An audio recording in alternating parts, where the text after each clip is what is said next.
ડાંગના દક્ષિણ ગુજરાતમાં ઠંડીનો જોર વધેલો જોવા મળી રહ્યો છે તો ઉત્તરાયણ પછી ઠંડીમાં વધારો જોવા મળ્યો છે ત્યારે ડાંગમાં પણ દક્ષિણ ગુજરાતમાં ઠંડીનું મોજું ફરી વળ્યું છે। રાત્રિના સમયે ડાંગ જિલ્લામાં લોકો ઠંડીમાં ઠૂંઠવાયા છે તો સાપુતારામાં 11 ડિગ્રી તાપમાનનું અનુમાન લગાવવામાં આવી રહ્યું છે તો લોકોએ તાપણીનો સહારો લેતા નજરે પડ્યા છે। લોકો ઠંડીથી બચવા માટે તાપણીનો સહારો લેતા નજરે પડ્યા છે। સાપુતારામાં 11 ડિગ્રી તાપમાનનું અનુમાન લગાવવામાં આવી રહ્યું છે તો ઉત્તરાયણ બાદ ઠંડીમાં વધારો જોવા મળી રહ્યો છે ત્યારે ડાંગમાં દક્ષિણ ગુજરાતમાં ઠંડીનું જોર વધી ગયું છે।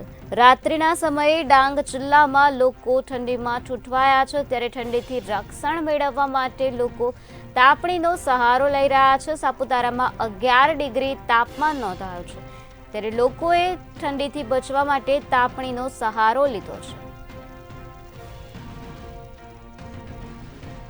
સાપુતારામાં 11 ડિગ્રી તાપમાનનું અનુમાન લગાવવામાં આવી રહ્યું છે। ઉત્તરાયણ બાદ દિવસે ને દિવસે ઠંડીનું પ્રમાણ વધી રહ્યું છે ત્યારે દક્ષિણ ગુજરાતમાં પણ ઠંડીનું જોર જોવા મળી રહ્યું છે। રાત્રિના સમયે ડાંગના જિલ્લામાં લોકો ઠંડીમાં ઠૂંઠવાયા છે। આ સાથે સાપુતારામાં 11 ડિગ્રી તાપમાનનું અનુમાન લગાવવામાં આવી રહ્યું છે।